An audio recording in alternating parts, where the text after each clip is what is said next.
Looking to get the most warmth from your gas fireplace? Here are some quick and easy tips to help you maximize heat output and create a warmer, more comfortable space.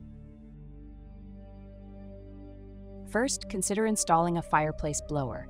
It helps distribute the heat throughout the room by circulating warm air, making your space much cozier.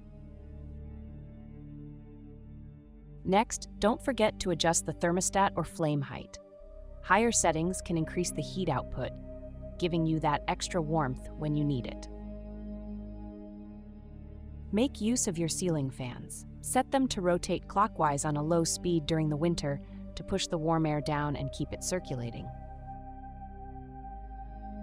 Regular maintenance is key. Keep your fireplace clean and well-maintained to ensure it's working efficiently. A well-maintained fireplace not only lasts longer, but also heats better. And finally, close the damper when your fireplace isn't in use. This prevents warm air from escaping up the chimney, keeping more heat inside your home. By following these simple steps, you can get more heat from your gas fireplace and enjoy a toasty, inviting home all winter long. Stay warm.